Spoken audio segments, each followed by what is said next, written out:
Namaste, namaste, precious, precious souls. Welcome to Book of Life. Tonight today, we'll be reading from Fifth Degree, Lesson 13, Developing Clairaudience and Clairvoyance. Before we begin, we'll do a little quick invocation. Just go ahead and place the tip of the tongue on the palate. You can just relax in a nice receptive pose to the Supreme Being, the source and fountain of all life, Heavenly Father, Heavenly Mother, to our higher souls, all of our spiritual teachers, to the Astarian hierarchy, Lord Kuthumi, Lord Rama, Lord Zoser, all the great ones, to the Lord Yehoshua Bar Miriam, the Lord Christ, Holy Mother Mary, Lord Kuan Yin Buddha, Lord Gautama Buddha, Sanat Kumara, Solar Logos, Universal Logos. May we be a channel through which thy holy ones approach the world. May we be a center for the radiation of thy power. Teach us to travel light, that we may better gain the heights and break the bonds that bind. Teach us to give ourselves entirely to thy service and to attune ourselves to thy will. Teach us to lay down the small personal life for the greater cosmic life and to love with the love of God. With thanks and in full faith, Om. Amen. Om. Okay.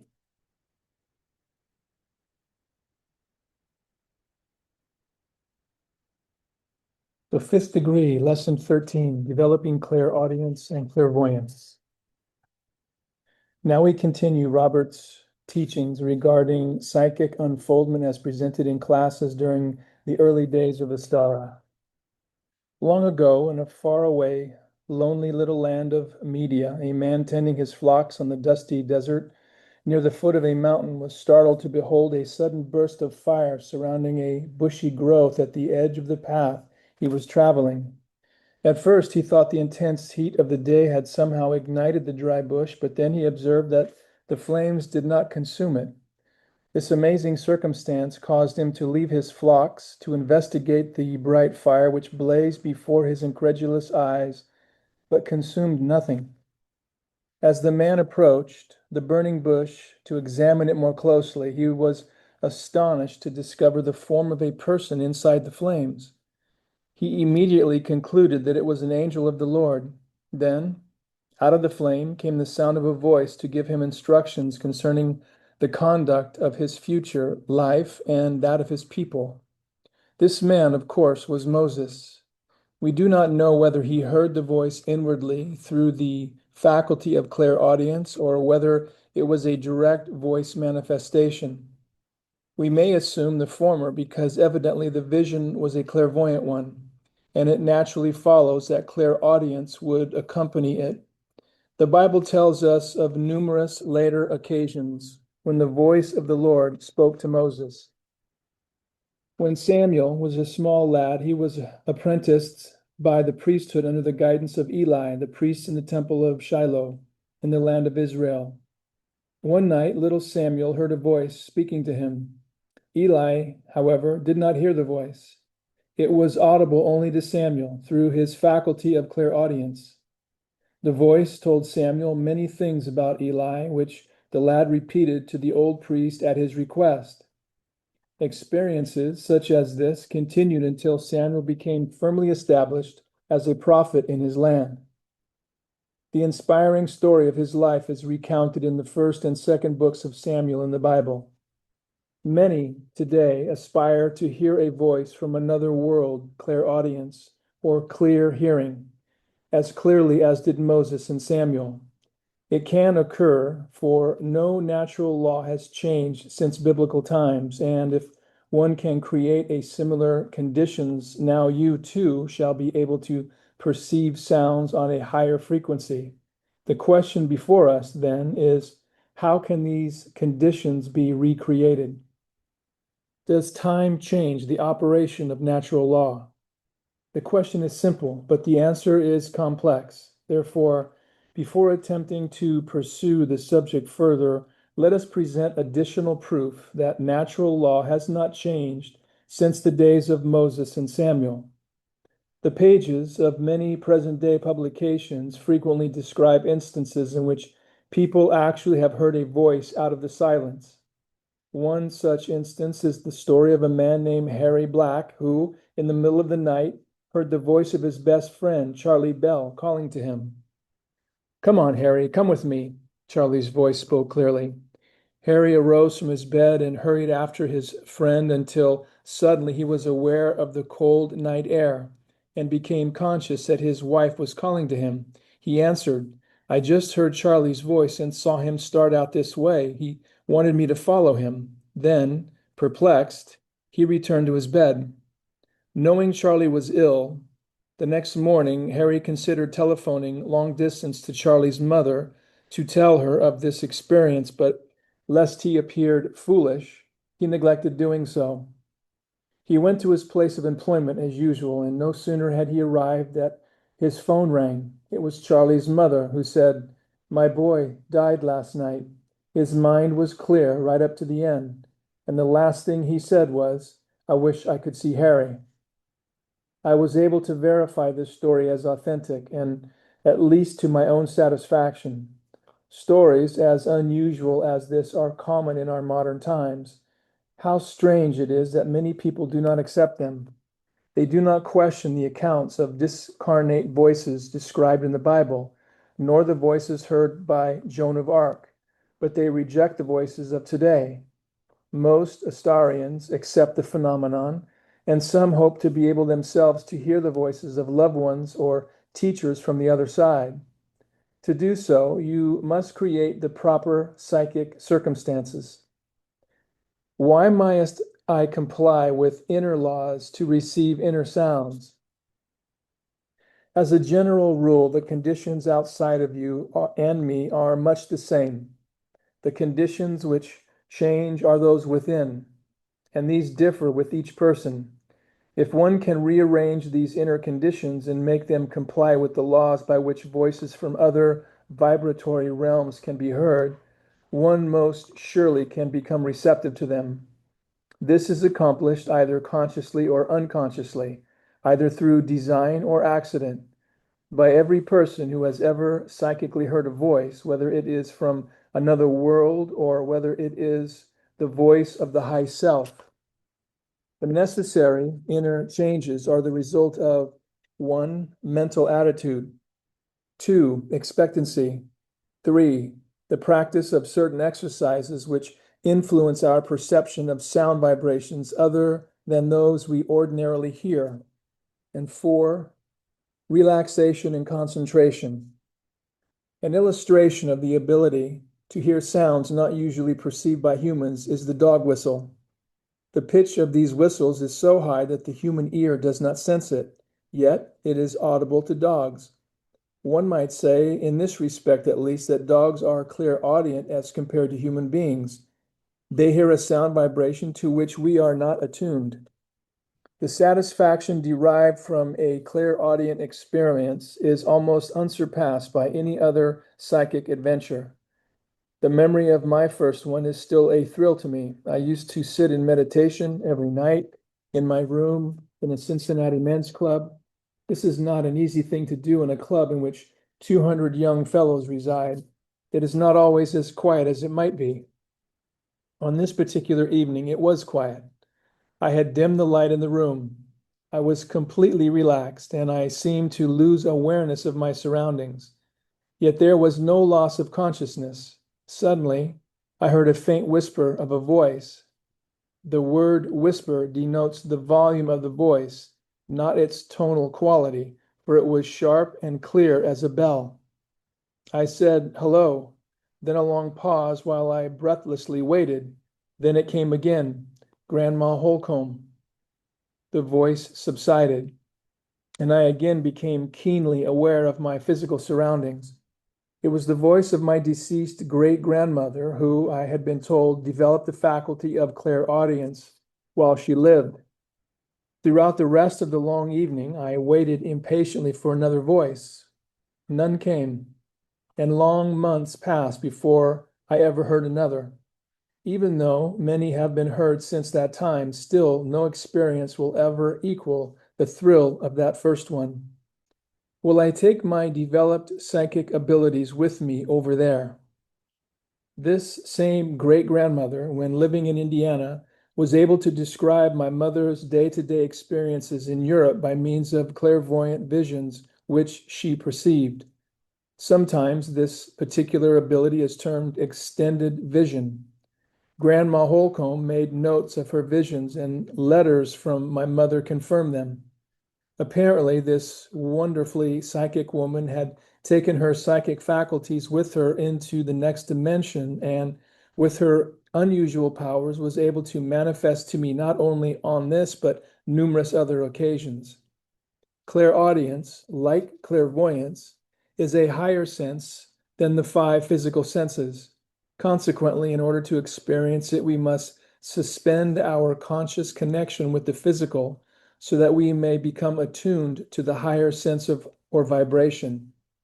First attempts at meditations for the specific purpose of developing clairaudience may bring few results during the actual periods of meditation. However, after concentrated effort, you may find that while reading a book, for example, you will hear the sound of a voice faintly, so dim and distant that it is indistinguishable. But should you close the book and turn your attention to listening, you would hear nothing more. The explanation is that when reading, one seemingly fulfills the necessary requirements of both relaxation and concentration, thus enabling the voice from another vibratory realm to be heard, yet when one strains to hear, these conditions may be nullified. To become clairaudient, what is of first importance? So one of the first and most important requisites for having a clairaudient experience is the ability to relax and concentrate one-pointedly upon one object. Objective and subjective clairaudience.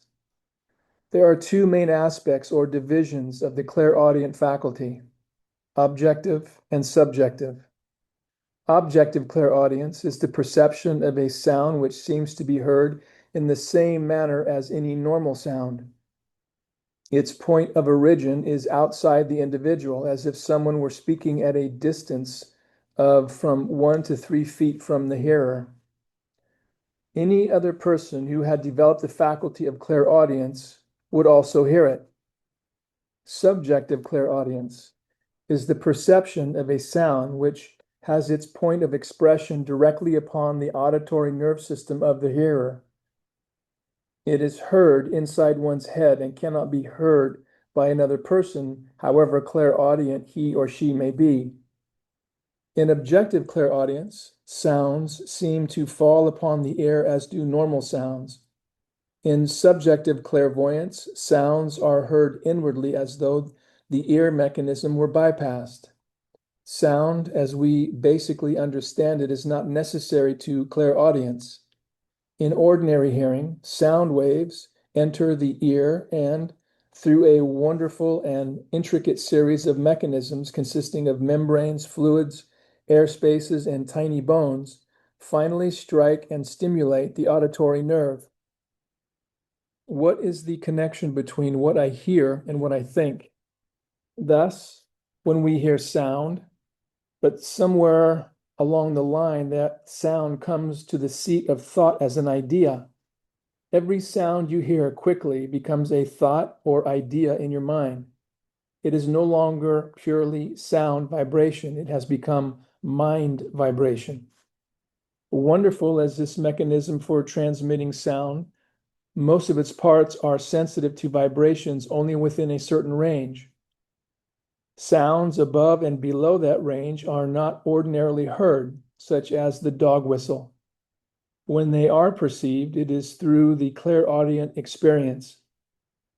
Persons from over there can mentally direct to the auditory nerve itself a type of sound vibration which is not usually caught in the ear mechanism, and this vibration, traveling along the auditory nerve, is then transmitted directly to the seat of thought. The sound is such that it is not caught by the physical ear, but is transmitted to the auditory nerve itself. As the vibration passes through this nerve, it is recorded in the brain as sound, just as when earth sound impulses enter through the ear. It would have sound, but would be heard only by the one to whom it is directed. This is subjective clairaudience, because the manifestation point of receptivity is the auditory nerve of the hearer. This is the type of clairaudience most commonly experienced. Most people do not realize that the point of sound origin is just inside the ear, not outside. It seems to them as if the sound is directly at the ear, when in the predominance of cases it is actually striking the auditory nerve. Furthermore, the sound vibration could also be pointed directly to the seat of thought, bypassing the auditory nerve entirely. If this were done, the sense of sound, or perhaps one could say the feel of sound, would exist, but there would be no actual hearing of the sound itself. This also is a type of subjective clairaudience. When we think of hearing, we naturally consider only sound which enters the head through the ears. However, it is possible to perceive vibrations through any part of the body. One who is deaf may hear what you say by touching his fingers to your throat and interpreting the vibrations he or she feels. He may hear music by catching its pulsations through the feet as the floor vibrates, or he may hear by touching the musical instruments themselves. In fact, by this method, he may experience more of the music than you and I, a possibility which we might now explore. Tie a string around the handle of a metal spoon. The string should extend a foot or foot and a half from each side of the handle. Wrap one end of the string 2 or 3 turns around the forefinger of one hand, and do the same with the other end and the forefinger of the other hand. Make sure that the back of the spoon is facing away from you. Now, by swinging the string, gently strike the spoon against a solid surface, such as a chair or table edge, so that it produces a musical note. Notice its tone.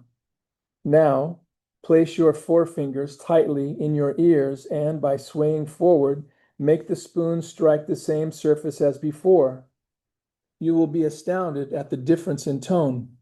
The deep, chime-like cathedral bell sound that you now perceive through the string and your fingers is much richer in tone than when you listened with your ears alone. You are hearing many overtones which previously were inaudible to you. This simple experiment demonstrates that by manipulation and direction of vibration, many types of phenomena can be obtained. Such experiments cause us to consider the possibility that there are myriad sounds around us at this moment to which we are not attuned, not only radio waves, but also voices of those who have gone on to a greater sphere of life. If I could hear everything, it would be deafening. Ling Hao exercise. There is an exercise to develop clairaudience, often taught by teachers from the Orient. We shall call this the Ling Ha exercise, pronounced Ling Ha. It directs your attention to a combination of breathing and concentration. Sit upright, not touching the chair with your back. Let your hands fall naturally in your lap. Some may prefer to turn the palms upward.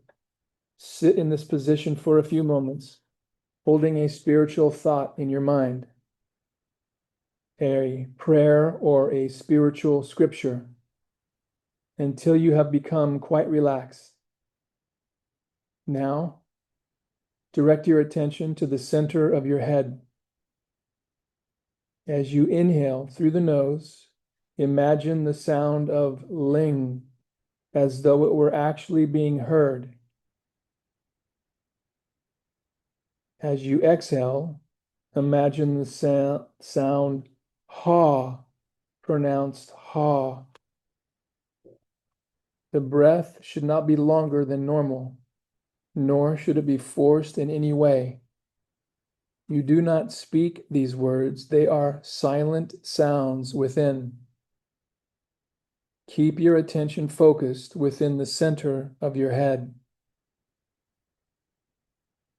As you listen, you may in time hear repeated the same ling ha sound which you mentally created, though it probably will be very faint in volume. It is possible that emerging from this sound, you will inwardly hear the voice of the high self or a master teacher or loved one from the other side. You must not strain to hear either the ling ha sound or the possible sound of a voice, for straining only makes it impossible for you to catch the faint vibration. As you become more practiced, the sounds become louder and more easily heard. Types of sound other than voices may also be heard clairaudiently. Perhaps you have held a seashell to your ear and heard the deep roar permeating it. Some say that this sound is caused only by the passage of air through the inner whorls of the shell. This theory seems incorrect, for the passage of enough air to cause such a roar would certainly also cause enough motion of air to be felt. It seems as likely that the peculiar construction of the shell magnifies the inherent sound quality of the shell itself. Everything in existence, both animate and inanimate, you and I, a piece of rock, a delicate flower, is constantly emitting a sound or combination of sounds. This planet, this solar system, this universe, each emits a certain sound or tone combination, which is projected into and permeates the ethers. The heavens declare the glory of God. Psalm chapter 19, verse 1. Sounds of the planet, the solar system, and the universe are beautiful beyond description, and if the proper conditions are met, may be heard, at least partially. Many who practice Lama Yoga have tuned in to these cosmic sounds, this music of the spheres. In the Holy Bible and other sacred scriptures, there are references to the sound of many waters, heard while being in the Spirit and listening to the sound of the trumpet. In the book of Revelations, St. John writes, I was in the Spirit on the Lord's day and heard behind me a great voice as of a trumpet. Revelation 1, verse 10. The ancient Hindu sage believed that Brahm, or God, created the universe through the word Om. Thus, when an individual properly chants or speaks Om, he or she is reflecting and attuning oneself to universal sound. In the Gospel of John, we read, in the beginning was the Word, and the Word was with God, and the Word was God. The same was in the beginning with God. All things were made by him, and without him was not anything made that was made. With the development of the higher bodies, the astral, mental, and causal, these high spiritual sounds not only become clearer, they also transmit a deeper sense of ecstasy. This is possible because these perfected higher vehicles serve as finer instruments to attune to the keynotes of the universe. Here, Robert ends his teachings on clairaudience, and Earlyne begin teachings on communication. Your path to discipleship. On your path to discipleship, you will encounter many unusual experiences. There will be times when you will need all the fortitude you can summon, when you will wish to feel the certainty of protection and guidance from higher sources. Why should I know how to protect myself and others psychically? The ability to provide protection of this type for yourself is one which you should acquire. In time to come, it may very well be that you will be requested to assist in such matters for the benefit of a loved one, another Astarian, or a friend. There will also be occasions when you will wish to increase your own wall of defense against problems and difficult situations. The sign of the flame. You may wish to perform the following exercise at the beginning of periods of meditation or practices for unfoldment. You will recall that we have referred to a candle flame as being a powerful point of concentration. Because of its potency, the flame has become the symbol of many mystical orders. But this sign is more than the mere insignia of an order. When one creates this flame within oneself, it is the repository of marvelous and potent powers which may be drawn upon at will. In your meditations, practice the creation of the sign of the flame and envelop yourself in it. Visualize a large flame, oval in shape, pointed at the top. Visualize this flame as being all about you. You are immersed in its great light. As a result, you may experience sensations of buoyancy, of ecstasy, and of power. Not only will this magnetic light encase your physical self, it will also permeate your entire being, and you will be aware of the great light that is within you as well as around you. Your practice of this exercise will soon reward you with confidence that comes of a knowledge of your own inner power. Visualize this flame as being all about you. You are immersed in its great light. The sign of the flame is the same that Moses experienced when he saw the burning bush which was not consumed, and out of which the guiding voice spoke to him. Beware fanaticism. At this point, it is important to give warning to the aspiring psychic, the one who turns too fanatically to develop any phase of ESP, giving too much thought and effort toward your goal of swift unfoldment, is the one who may fall victim to hallucinations. It is always wise to spend only the appointed hour in psychic unfoldment practices. You must not overdo your efforts. How can I ground myself?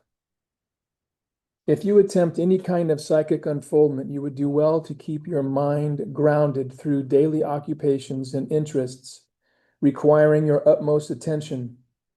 As you pursue your meditations and practice, your sharpened intuition will be the first indication of approaching clairaudience. As with all things, practice makes perfect, but discreet practice, not indiscriminate. You will come to realize that within your head exists the most remarkable human radio, a receiving set for tuning into universal intelligence. It is not necessary that you understand how the mechanism of the pituitary and the pineal glands actually work. It is sufficient to know that just as God provided faculties for our outer hearing, so has the Divine Spirit provided an inner mechanism capable of registering sounds above the terrestrial. Who provides me with my mental radio? It is enough that you follow the guidelines, make haste slowly, try to hold yourself above reproach in daily conduct, and keep yourself surrounded by the pure white light. The naturalness of communications. When first released from the physical shell, souls often find themselves still in the room in which their recently vacated form lies. They see the room exactly as if with physical eyes. They see their loved ones gathered about the deathbed. They hear the laments. They often attempt to make loved ones aware of their presence. Usually they are unable to do so. They have already stepped through the veil. No longer visible to people, nevertheless, they still are on the same plane. They are not as yet in some heaven world, far away in outer space. They are close enough to touch those who mourn. As time goes by, they discover that borderland is so closely akin to Earth as to be barely distinguishable. Homes may look exactly like their Earth facsimiles, landscapes similar, except a great deal more beautiful. Time and observation will reveal that borderland is a true world of reality for them, with Earth simply a reflection. Do my loved ones ever go so far in spirit that they lose contact with me? In the beginning of their life in borderland, they may feel the desire to remain close to those they have left behind. They choose their spiritual abode near at hand. They are able to make daily contact with dear ones, helping them, even though unseen, to face the difficulties of parting.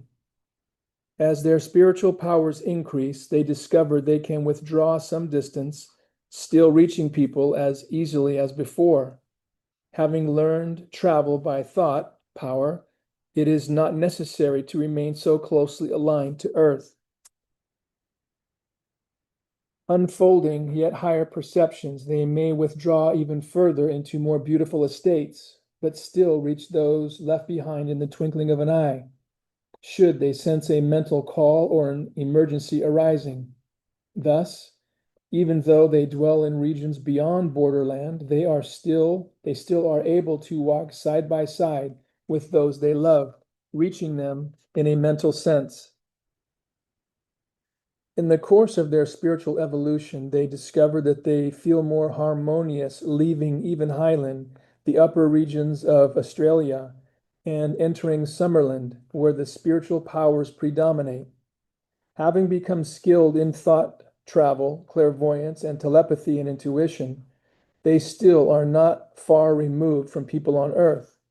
There is little need actually to travel through space. They need only turn their mental faculties toward Earth to perceive their loved ones. If psychic communication had been established between them, it can continue without the Etherian ever leaving his or her plane. If the Etherian's higher sense perceptions have not yet unfolded, they find it necessary still to journey physically to be by the side of the person on Earth. Eventually, the time comes when the Etherian enters paradise, the causal plane, the true heaven land of Earth's inhabitants, the land where we reap our rewards. In this celestial zone, there is exhibited the true perfection of Earth's heaven. Every zone and sphere beneath this celestial belt is only a reflection of that higher world, Earth being the lowest, heaven and Summerland. It should be well established that there is a distinction between heaven and Summerland. Heaven is a state of mind, a condition, whereas Summerland is a definite place, a locality. You can create heaven on earth, a state of sublime happiness, but you cannot become a resident of Summerland until your form has experienced a transition. If a resident of Summerland desires to journey earthward, actually to visit a loved one in person, space must be covered and time spent. This is not true if one desires simply to communicate, only if one desires to personally visit Earth. Is communication possible between all planes? Communication may be established telepathically from any plane, but actually to visit requires time, space, motion. It is upon the bosom of the celestial rivers of space that the majority of Etherians return from Summerland to reach the atmosphere of our world. Flowing with the tide of these celestial currents, their forms travel by attraction through star-paved distances until they arrive on Earth. They project their shining radiations of power, which produces psychic phenomena and various types of communication. Some have entertained angels unawares.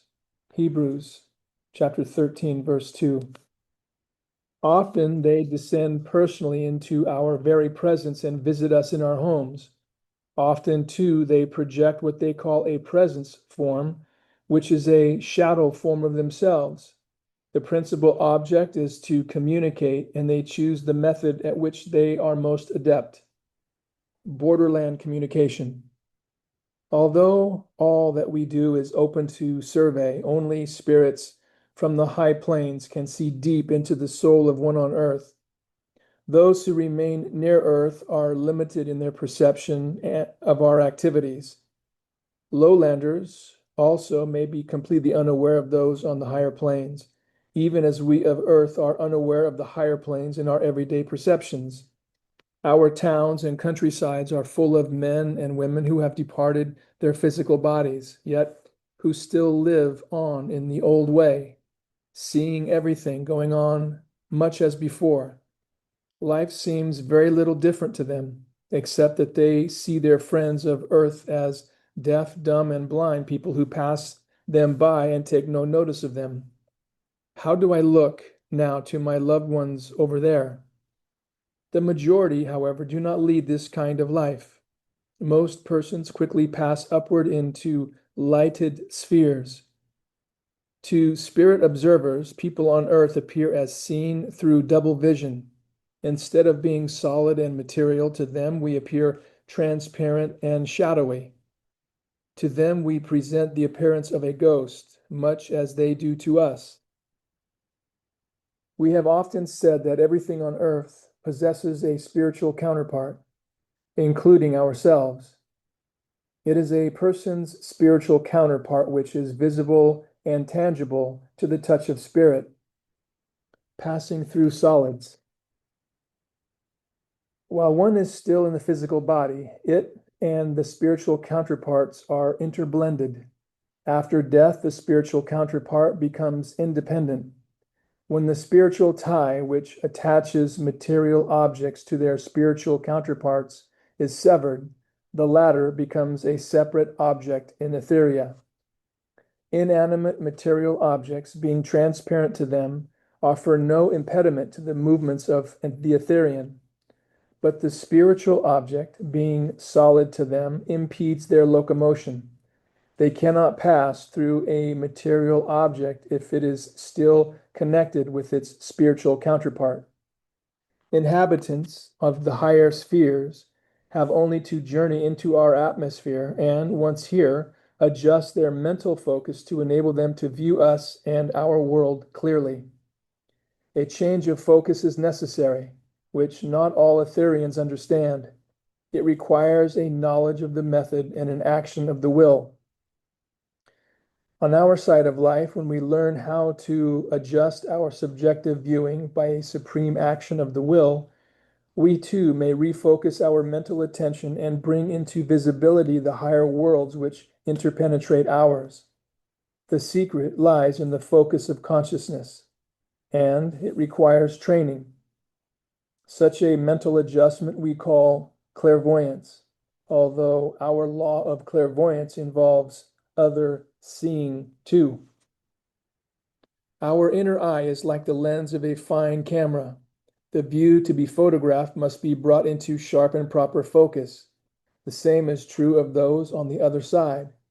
There is the mental adjustment which would bring into view the astral world, which lies on the level of our material world. There is again adjustment of the more powerful subtle lens, which would reveal distant higher planes.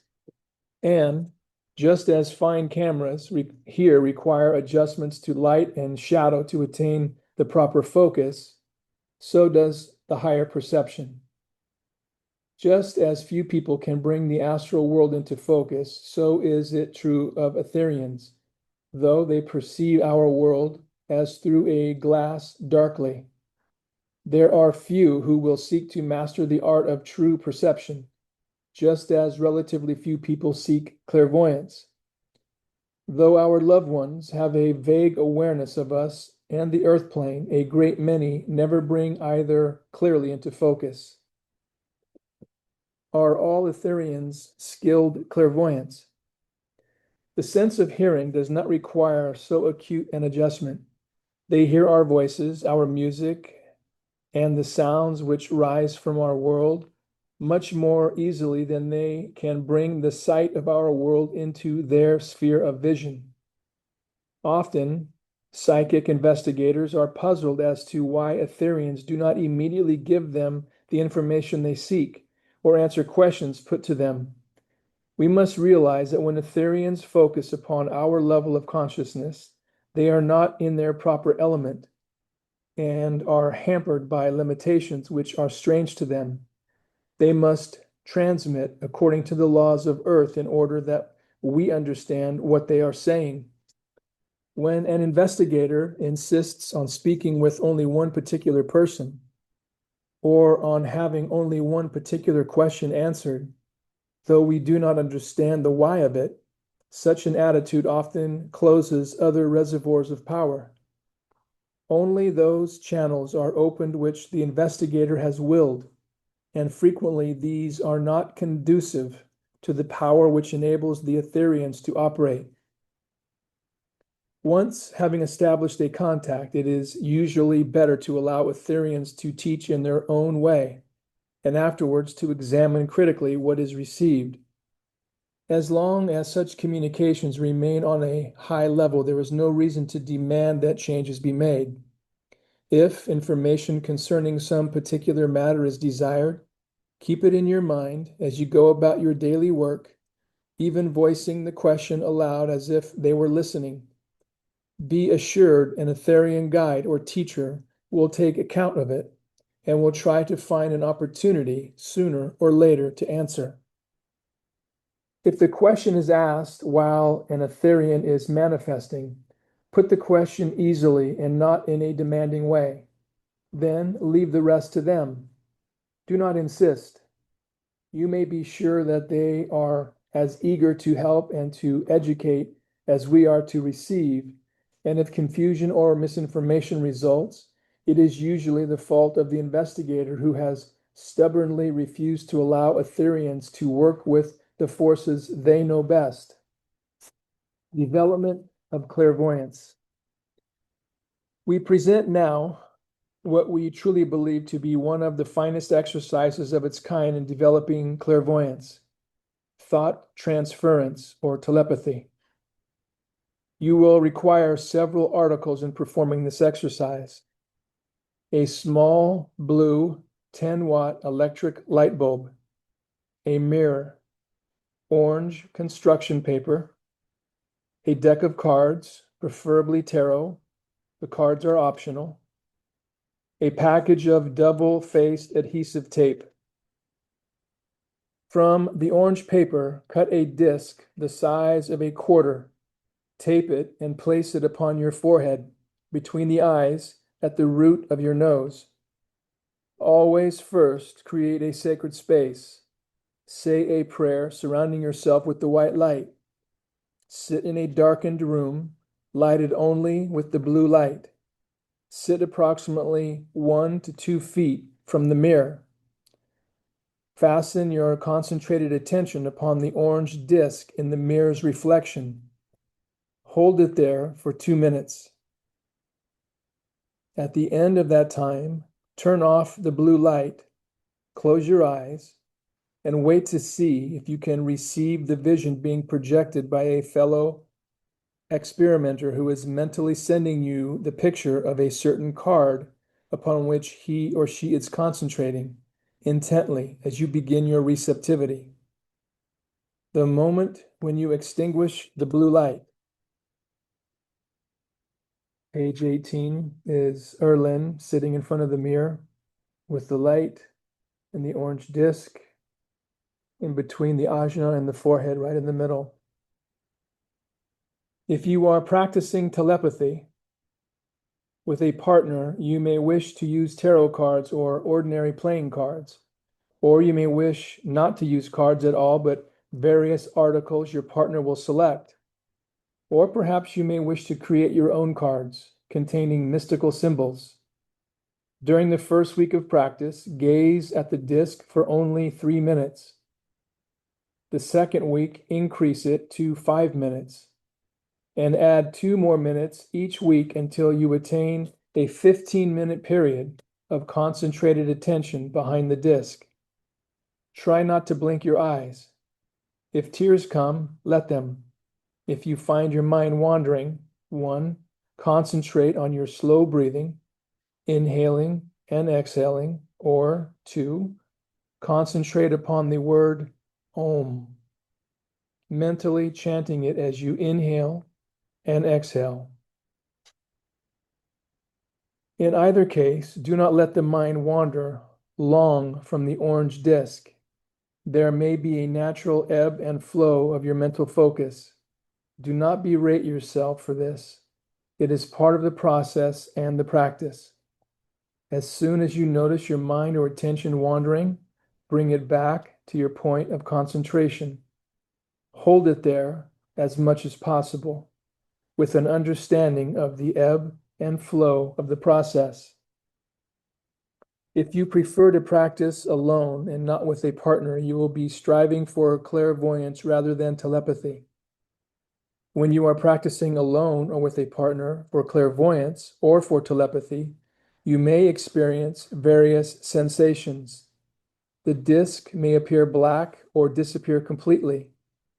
In fact, your entire figure may disappear, and you may see strange things around you, or the room may appear to be filled with mist. Another face may seem to transfigure your own. You may feel a sensation of spiraling upward mentally. Do not become alarmed at anything you may see or feel.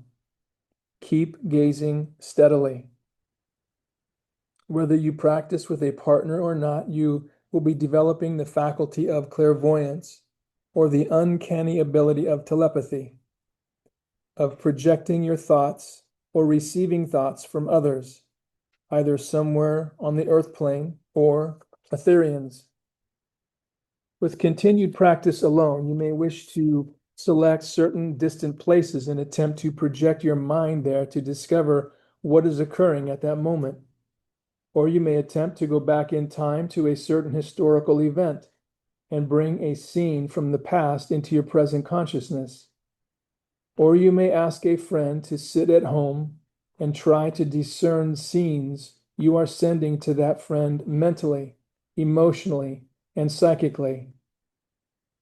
Why should I be discreet about my visions? You may even attempt to project your mind into the future and behold coming events. Do not take your visions seriously or go about voicing them until, by testing, you discover them to be valid. Promiscuous guessing is pointless and could be harmful. Remember, this is for spiritual unfoldment, not ego enhancement. Practice brings greater spiritual preceptivity, accuracy, and energy. Are you an outsider? All of us at one time or another felt shut out, alone, not a part of the big picture. We feel like outsiders. But the real truth is that you, the Astarian, are much more of an insider than you realize. More than your neighbor who belongs to the country club, more than the coworker who's always entertaining, more than the relative who's never on time because he or she is always so busy. You are an insider because of all you've learned about spiritual unfoldment and self-enlightenment through your study of the degree lessons.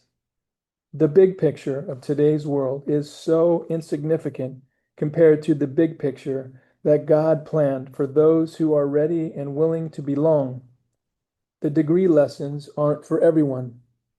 They're for insiders like yourself. Lesson 14. The human aura is an exciting study of one of the most important psychic skills available to you.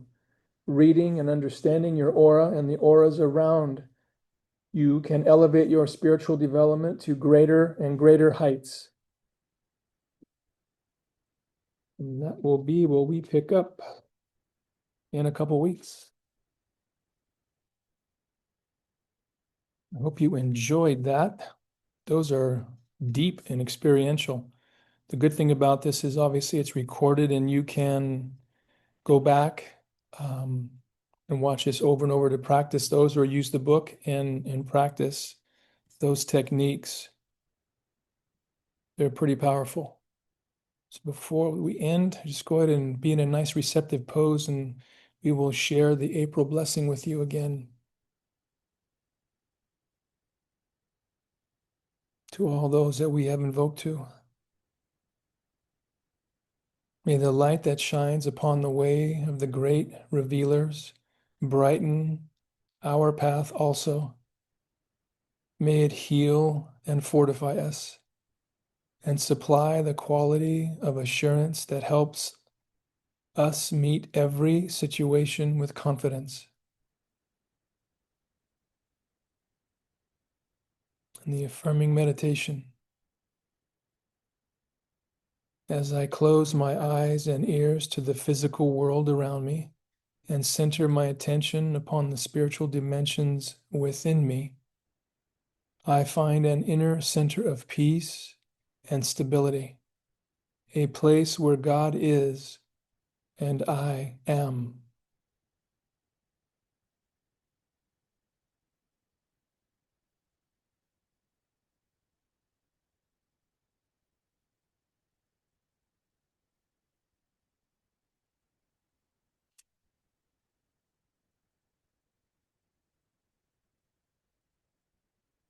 Namaste, namaste, precious, precious souls. Thank you for joining us for this book of life.